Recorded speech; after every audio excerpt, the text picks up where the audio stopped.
कहानी की शुरुआत एकदम सन्नाटे भरे माहौल से होती है, जहां हमें ब्रैडली थॉमस नाम का एक शख्स दिखाई देता है। उसकी पर्सनैलिटी देखकर ही समझ आ जाता है कि वो कोई आम इंसान नहीं है, लेकिन असल में वह कोई क्रिमिनल नहीं होता, बल्कि एक कार वर्कशॉप में काम करता है और अपनी रोजमर्रा की जिंदगी जी रहा होता है। तभी अचानक उसका बॉस उसे अपने केबिन में बुलाता है और बिना ज्यादा बात किए उसे नौकरी से निकाल देता है। बॉस कहता है कि आजकल कार वॉश का काम बहुत धीमा चल रहा है, बिजनेस डाउन है, इसलिए वह सैलरी भी नहीं दे सकता। वह ऐसे बात करता है जैसे यह सिर्फ एक मजबूरी हो, लेकिन ब्रैडली अंदर ही अंदर जानता होता है कि असली वजह उसका गुस्सैल स्वभाव है, जो बॉस को पहले से परेशान करता आया है। फिर भी ब्रैडली कोई बहस नहीं करता, ना ही चिल्लाता है और ना कोई ड्रामा करता है। वह बस चुपचाप अपनी चीजें एक छोटे से बॉक्स में रखता है, सब कुछ समेटता है और बिना कुछ बोले वहां से निकल जाता है, जैसे उसने सब कुछ पहले से स्वीकार कर लिया हो। वह अपनी पुरानी थोड़ी टूटी फूटी कार में वह अपनी पुरानी थोड़ी जर्जर कार में बैठता है और घर की ओर रवाना हो जाता है। लेकिन उसे जरा भी अंदाजा नहीं होता कि आगे उसका इंतजार एक और बड़ा झटका कर रहा है।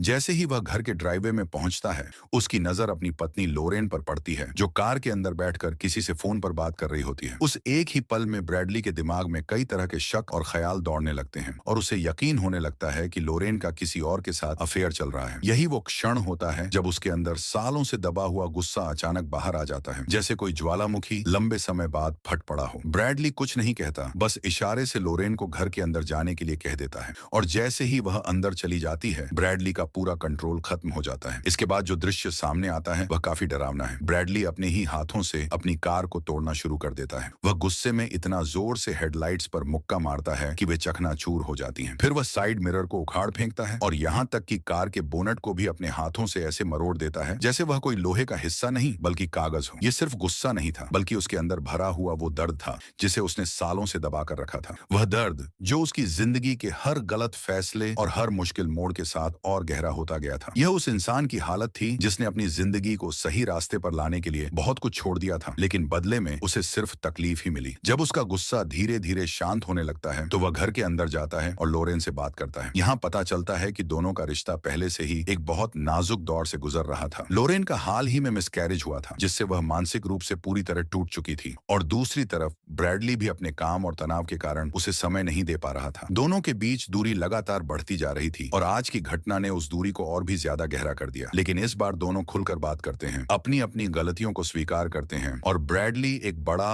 और सोच समझकर लिया गया फैसला करता है। वह कहता है कि वह इस रिश्ते को एक और मौका देना चाहता है, लेकिन इसके लिए उसे अपनी पुरानी जिंदगी में वापस लौटना पड़ेगा, यानी ड्रग्स की दुनिया में, जहां से वह पहले बाहर निकल चुका था। उसका मानना होता है कि अगर उसे अपनी पत्नी को एक अच्छी जिंदगी देने के लिए उसे पैसे कमाने का वही पुराना रास्ता अपनाना पड़ता है। लॉरेन उसे रोकने की पूरी कोशिश करती है और समझाती है कि यह राह गलत है, लेकिन हालात इतने बिगड़ चुके होते हैं कि वह भी ज्यादा कुछ नहीं कर पाती और आखिरकार मजबूरी में उसकी बात मान लेती है। इसके बाद कहानी सीधे 18 महीने आगे चली जाती है। अब हम देखते हैं कि ब्रैडली और लॉरेन एक बड़े, शानदार और महंगे घर में रह रहे हैं। उनकी जिंदगी पहले से बिल्कुल ही बदल चुकी होती है। बाहर से सब कुछ परफेक्ट लगता है। लॉरेन अब प्रेग्नेंट है और ऐसा लगता है जैसे उनकी जिंदगी वापस सही ट्रैक पर आ गई हो। ब्रैडली अब अपने पुराने दोस्त गिल के लिए काम कर रहा होता है, जो उसे बड़े बड़े ड्रग डील्स दिलवाता है। एक दिन गिल उसे एक खास काम सौंपता है और उसकी मुलाकात एक बड़े ड्रग डीलर एलियाजार से करवाई जाती है, जो इस पूरे खेल का बहुत बड़ा खिलाड़ी होता है। एलियाजार ब्रैडली को एक जिम्मेदारी देता है, जिसमें उसे 2 मैक्सिकन ड्रग डीलर्स के साथ मिलकर समुद्र के रास्ते आई एक बड़ी खेप को संभालना होता है। लेकिन शुरुआत से ही ब्रैडली को उन दोनों पर भरोसा नहीं होता। उसे लगता है कि दोनों अनुभवहीन हैं और किसी भी वक्त कुछ गलत कर सकते हैं। वह अपनी चिंता एलियाजार के सामने भी रखता है, लेकिन एलियाजार उसे भरोसा दिलाता है कि सब कुछ कंट्रोल में रहेगा और दोनों लोग उसके निर्देशों के अनुसार ही काम करेंगे। उसी रात अंधेरे में जब तीनों मिलकर नाव से ड्रग्स उतार रहे होते हैं, तभी ब्रैडली की आशंका सच साबित हो जाती है। उसे अचानक एहसास होता है कि पुलिस आसपास मौजूद है और खतरा बहुत करीब है। वह तुरंत उन दोनों मैक्सिकन लड़कों को कहता है कि ड्रग्स को पानी में फेंक दो ताकि सबूत मिट जाएं, लेकिन वे उसकी बात नहीं मानते और उल्टा उससे बहस करने लगते हैं। देखते ही देखते बात इतनी बढ़ जाती है कि वे ब्रैडली से भिड़ जाते हैं और फिर वहां से भागने की कोशिश करते हैं। ब्रैडली किसी तरह खुद को वहां से निकाल लेता है, लेकिन तभी उन दोनों के सामने पुलिस आ जाती है। घबराहट में वे पुलिस पर ही गोली चला देते हैं। अब ब्रैडली के सामने एक बहुत बड़ा फैसला होता है, या तो वह पुलिस को मरने दे और खुद बच जाए, या फिर अपने साथियों को रोक दे। वह अपने सिद्धांतों को नहीं तोड़ता और पुलिस को बचाने के लिए अपने ही साथियों पर गोली चला देता है। आखिरकार पुलिस उसे पकड़ लेती है और उसके हाथों के सबूतों के आधार पर यह साबित हो जाता है कि पूरे ऑपरेशन का मास्टरमाइंड वही था। कोर्ट में केस चलता है और उसे 7 साल की सजा सुना दी जाती है, जिसके बाद उसे एक मीडिया मीडियम सिक्योरिटी जेल में भेज दिया जाता है। जेल में शुरुआत में माहौल उतना खतरनाक नहीं होता लगता जितना ब्रैडली ने सोचा था। यह एक मीडियम सिक्योरिटी जेल होती है जहां सब कुछ थोड़ा कंट्रोल में दिखता है और कैदी भी उतने बेकाबू नहीं लगते।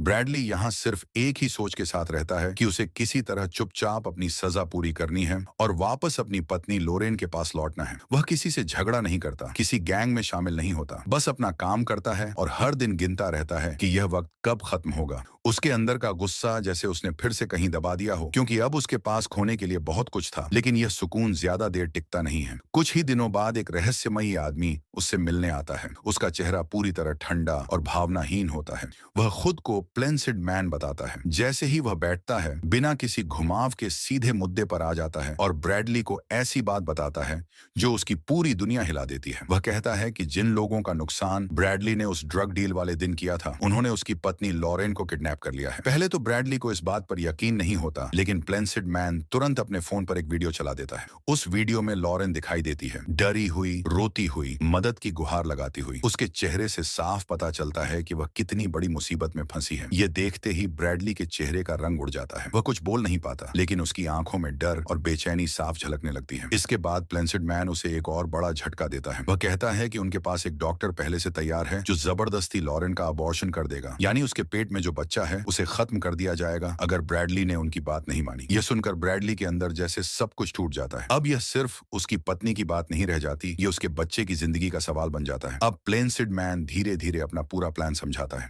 वह कहता है कि अगर ब्रैडली अपनी पत्नी और बच्चे को जिंदा देखना चाहता है तो उसे वही करना होगा जो उसे बताया जाएगा। उसे इस जेल से निकलकर एक और जेल में जाना होगा, रेड लीफ स्टेट पेनिटेंट्री। यह कोई आम जेल नहीं है, यह एक हाई सिक्योरिटी जेल है जहां सबसे खतरनाक कैदियों को रखा जाता है। लेकिन सिर्फ वहां पहुंचना ही काफी नहीं है, उसे उस जेल के सबसे खतरनाक हिस्से सेल ब्लॉक 99 तक पहुंचना होगा और वहां जाकर एक आदमी को मारना होगा, क्रिस्टोफर ब्रिज। प्लेंसिड मैन यह नाम ऐसे लेता है जैसे यह कोई साधारण टारगेट हो, लेकिन उसके बोलने के अंदाज से साफ समझ आता है कि यह काम बिल्कुल भी आसान नहीं है होने वाला था। ब्रैडली तुरंत समझ जाता है कि यह सीधा सीधा मौत के मुंह में जाने जैसा है, लेकिन उसके पास कोई विकल्प नहीं होता। उस पल उसके चेहरे पर एक अजीब सा बदलाव आता है। डर तो अभी भी था, लेकिन उसके साथ एक ठान लेने वाला जज्बा भी आ जाता है। वह जानता है कि अगर उसने यह नहीं किया तो उसकी पत्नी और उसका बच्चा दोनों खत्म कर दिए जाएंगे। इसलिए वह बिना ज्यादा सवाल किए इस पूरे प्लान को मान लेता है। अब उसके सामने सबसे बड़ी दिक्कत यह होती है कि वह इस मीडियम सिक्योरिटी जेल से रेड लीफ जैसी खतरनाक जेल तक पहुंचे कैसे, क्योंकि वहां सिर्फ उन्हीं कैदियों को भेजा जाता है जो बेहद हिंसक और पूरी तरह अनकंट्रोल हो चुके हों। मतलब उसे खुद को ऐसा बनाना होगा कि जेल प्रशासन उसे यहाँ रखने लायक ही न समझे। अगले ही दिन वह अपना प्लान शुरू कर देता है। बिना किसी चेतावनी के वह एक गार्ड पर हमला कर देता है। उसका अटैक इतना अचानक और ताकतवर होता है कि गार्ड संभल भी नहीं पाता और बुरी तरह घायल हो जाता है। दूसरे गार्ड्स तुरंत दौड़कर आते हैं और उसे काबू में कर लेते हैं, लेकिन ब्रैडली यही नहीं रुकता। जब उसे पकड़कर वापस सेल की तरफ ले जाया जा रहा होता है, तब भी वह मौका देखकर फिर से हमला कर देता है। इस बार उसका व्यवहार और भी ज्यादा बेकाबू और हिंसक होता है। वह गार्ड्स को धक्का देता है, मुक्के मारता है और पूरी ताकत से खुद को अलग करने की कोशिश करता है ताकि साफ दिखा सके कि अब वह कंट्रोल में नहीं है। यह सब देखकर जेल प्रशासन के पास कोई विकल्प नहीं बचता। उसे अनकंट्रोल्ड कैदी घोषित कर दिया जाता है, यानी ऐसा कैदी जिसे किसी भी हालत में यहाँ नहीं रखा जा सकता। और यही ब्रैडली चाहता भी था। फैसला तुरंत होता है कि उसे यहाँ से हटाकर रेड लीफ स्टेट पेनिटेंट्री भेज दिया जाएगा। जैसे ही यह आदेश आता है, ब्रैडली के अंदर ही अंदर समझ जाता है कि उसके प्लान का पहला हिस्सा कामयाब हो गया है, लेकिन उसे यह भी एहसास होता है कि असली नरक अब शुरू होने वाला है। जैसे ही वह रेड लीफ जेल में पहुंचता है, वहां का माहौल देखते ही उसकी रूह कांप उठती है।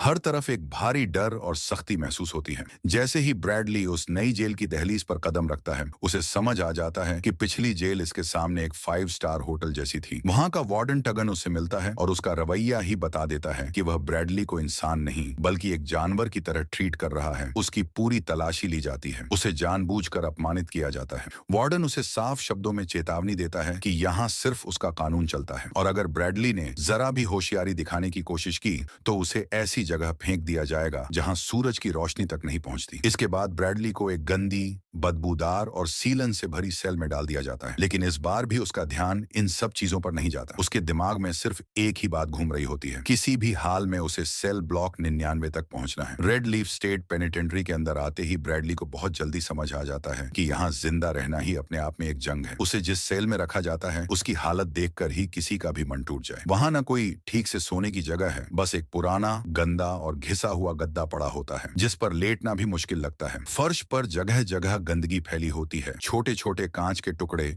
बिखरे पड़े होते हैं और दीवारों से उठती सीलन की बदबू पूरे माहौल को और भी घिनौना बना देती है। हवा इतनी भारी और दमघोंटू होती है कि हर सांस लेना एक संघर्ष बन जाता है। वार्डन टगन उसे अंदर धक्का देते हुए साफ साफ चेतावनी देता है कि यहाँ के कैदी अब इंसान नहीं रहे, वे दरिंदे बन चुके हैं और अगर ब्रैडली को यहाँ जिंदा रहना है तो उसे हर पल खुद की रक्षा के लिए तैयार रहना होगा। यह सिर्फ जेल नहीं है, यह ऐसी जगह है जहाँ इंसानियत धीरे धीरे खत्म हो जाती है। लेकिन इन सब के बावजूद ब्रैडली के चेहरे पर कोई डर नजर नहीं आता। वह चुपचाप अपनी सेल में बैठ जाता है, मगर उसके दिमाग में सिर्फ एक ही चीज चल रही होती है, लॉरेन, उसकी पत्नी, जो इस वक्त कहीं कैद है, डरी हुई है और जिसकी जिंदगी हर पल खतरे में है। ब्रैडली जानता है कि वह यहाँ किसी आम वजह से नहीं आया। उसका एक मिशन है, क्रिस्टोफर ब्रिज नाम के कैदी को ढूंढना और उसे खत्म करना। यही एक रास्ता है जिससे वह अपनी पत्नी और अपने बच्चे को बचा सकता है। इसीलिए वह अपने आसपास के माहौल से ज्यादा अपने अगले कदम पर ध्यान देता है। कुछ समय बाद जब उसे थोड़ी देर के लिए बाहर लाया जाता है तो वह बाकी कैदियों को गौर से देखने लगता है। हर चेहरे पर एक अलग कहानी होती है, कहीं गुस्सा, कहीं पागलपन और कहीं पूरी तरह हार मान लेने का भाव। खामोशी का माहौल था। तभी उसकी नजर एक ऐसे ग्रुप पर पड़ती है जो जिम एरिया में एक्सरसाइज कर रहा होता है। उनके शरीर बेहद मजबूत होते हैं और उनकी बॉडी लैंग्वेज से साफ झलकता है कि वे यहाँ के सबसे खतरनाक कैदियों में से हैं। ब्रैडली पास खड़े एक कैदी से पूछता है कि ये लोग कौन हैं। वह कैदी उसे बताता है कि ये जेल के सबसे खूंखार बंदे हैं और यहाँ कोई भी इनसे उलझने की हिम्मत नहीं करता। इतना सुनना ही ब्रैडली के लिए काफी होता है। वह बिना एक पल गंवाए सीधे उनके पास चला जाता है और अचानक उनसे भिड़ जाता है। ये कोई गुस्से में लिया गया फैसला नहीं होता, बल्कि पूरी तरह सोच समझकर उठाया गया कदम होता है। उसे पता है कि अगर उसे जल्दी से जल्दी सेल ब्लॉक 99 तक पहुंचना है तो उसे कुछ ऐसा करना होगा जिससे पूरा जेल सिस्टम हिल जाए। इसलिए वह अपनी पूरी ताकत झोंक देता है। उसके हर मुक्के में भारीपन होता है और हर वार सीधा हड्डियों तक असर करता है। सामने वाले कैदी भी कम नहीं होते, वे भी पूरी ताकत से जवाब देते हैं। लेकिन ब्रैडली का इरादा और उसकी ताकत दोनों ही बहुत खतरनाक साबित होते हैं। लड़ाई इतनी तेज और बेकाबू हो जाती है कि पूरे एरिया में अफरा तफरी मच जाती है। गार्ड्स तुरंत वहां पहुंचते हैं और उसे रुकने के लिए चिल्लाते हैं, लेकिन ब्रैडली अब किसी की सुनने की हालत में नहीं होता। जो भी उसके सामने आता है वह उसे गिरा देता है, मारता है और बुरी तरह हावी हो जाता है। कुछ ही पलों में कई कैदी जमीन पर पड़े कराह रहे होते हैं। गार्ड्स उसे काबू में करने की कोशिश करते हैं, लेकिन वह उन्हें भी धक्का देकर गिरा देता है। यहाँ तक कि एक गार्ड उसे रोकने के लिए हवा में गोली चला देता है, लेकिन ब्रैडली पर उसका भी कोई असर नहीं पड़ता। तभी अचानक पीछे से वार्डन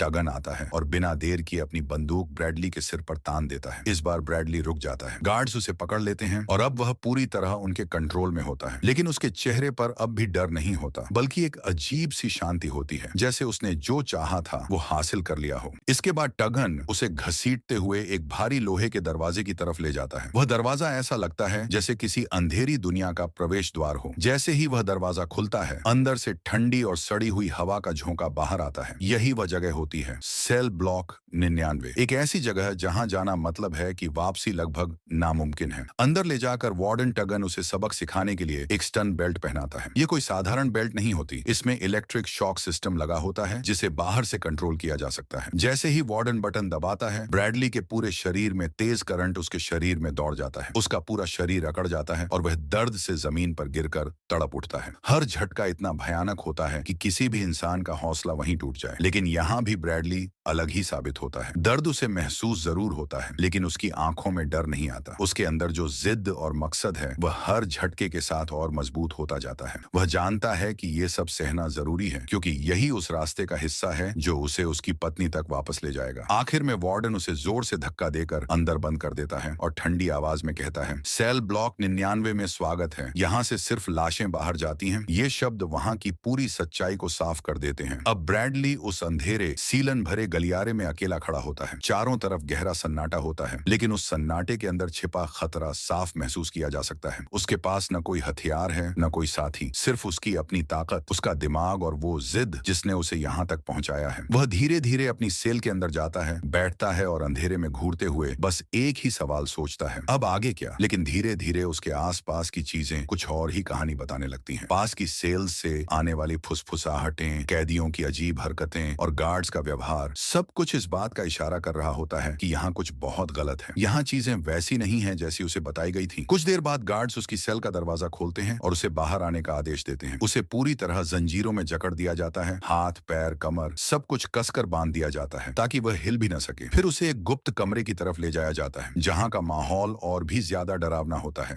जैसे ही वह अंदर पहुंचता है, उसके सामने खड़े लोगों को देखकर उसे तुरंत समझ आ जाता है कि असली खेल अब शुरू हुआ है। वहां एलियाजार खड़ा होता है और उसके साथ वही दो मैक्सिकन आदमी भी होते हैं जिनके साथ वह उस रात काम कर रहा था। उन्हें देखकर ब्रैडली एक पल के लिए हैरान रह जाता है, लेकिन अगले ही पल सब कुछ साफ होने लगता है। एलियाजार धीरे धीरे उसके पास आता है और बेहद शांत लेकिन खतरनाक आवाज में बात शुरू करता है। वह उसे बताता है कि उस दिन की घटना की वजह से उसे करोड़ों का नुकसान हुआ था और अब वह उसका बदला लेना चाहता है, लेकिन सीधे नहीं बल्कि ऐसे कि ब्रैडली खुद चलकर उसके जाल में फंस जाए। यहीं पर ब्रैडली को सबसे बड़ा झटका लगता है। उसे समझ आता है कि क्रिस्टोफर ब्रिज नाम का कोई कैदी था ही नहीं। ये पूरा मिशन, पूरा प्लान सिर्फ उसे यहाँ तक लाने के लिए रचा गया था। अब उसे एहसास होता है कि जिस काम को वह अपना मिशन समझकर यहाँ आया था वह असल में कभी था ही नहीं, ये सब एक जाल था, एक ऐसा जाल जिसमें ब्रैडली पूरी तरह फंस चुका था। अब हालात पूरी तरह बदल जाते हैं। ब्रैडली अब शिकारी नहीं बल्कि खुद शिकार बन चुका होता है। उसके शरीर पर लगी शॉक बेल्ट का कंट्रोल अब एलियाजार के हाथ में होता है। वह बेरहमी से बार बार बटन दबाता है और हर बार ब्रैडली के शरीर में तेज बिजली के झटके दौड़ जाते हैं। ब्रैडली का शरीर बेकाबू होकर कांपने लगता है, उसकी मांसपेशियां अकड़ जाती हैं और वह दर्द से जमीन पर गिरकर तड़प उठता है, लेकिन फिर भी वह टूटता नहीं। एलियाजार यही नहीं रुकता, वह उसे उसकी पत्नी का वीडियो दिखाता है जिसमें लॉरेन रो रही होती है, डरी हुई होती है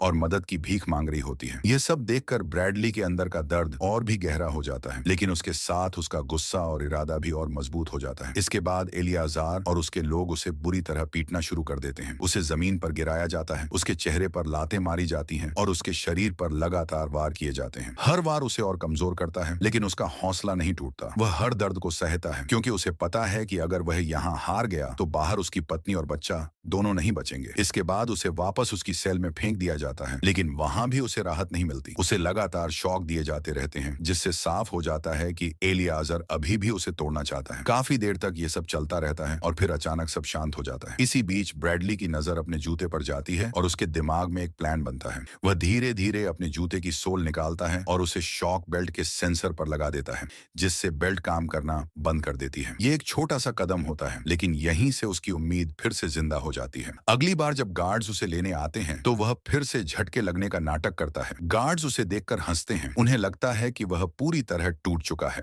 लेकिन जैसे ही सही मौका मिलता है ब्रैडली अचानक उन पर टूट पड़ता है। वह दोनों गार्ड्स को इतनी बेरहमी से पीटता है कि वे वहीं ढेर हो जाते हैं। अब ब्रैडली पूरी तरह एक घायल जानवर की तरह बेकाबू हो चुका होता है। वह सीधा एलियाजार के कमरे में घुसता है। वह उसे बुरी तरह पीटता है, उसका गला दबाता है, उसकी एक टांग तोड़ देता है और फिर एलियाजार के गले पर अपनी पकड़ मजबूत करते हुए उससे फोन मिलाने के लिए कहता है। यह वही फोन होता है जो सीधे उसके सीने में उतर जाती है। ब्रैडली वार्डन की ओर देखता है और बिना किसी डर के कहता है कि उसने कुछ नहीं खोया, बल्कि जो कुछ भी उसके पास था उसे बचा लिया है। वार्डन टूगन और उसके गार्ड्स उसे और दबाने की कोशिश करते हैं, उसे घुटनों पर रखने के लिए मजबूर करते हैं, लेकिन ब्रैडली अब पहले वाला इंसान नहीं रहा था। उसकी आंखों में अब सिर्फ थकान नहीं बल्कि एक खत्म हो चुका डर और पूरा हुआ मिशन था। इसी बीच बाहर का माहौल अचानक बदलने लगता है। कहीं दूर से सायरन की आवाजें आने लगती हैं और धीरे धीरे यह साफ होने लगता है कि पूरा सिस्टम अब बिखरने वाला है। वार्डन गुस्से में और ज्यादा बेकाबू हो जाता है, लेकिन तभी कुछ ऐसा होता है जिसकी उसने उम्मीद नहीं की थी। जेल के अंदर ही मौजूद कुछ कैदी जो लंबे समय से इस सिस्टम के शिकार थे, अब हालात को देखकर भड़क उठते हैं। अफरा तफरी फैल जाती है। गार्ड्स का कंट्रोल धीरे धीरे खत्म होने लगता है।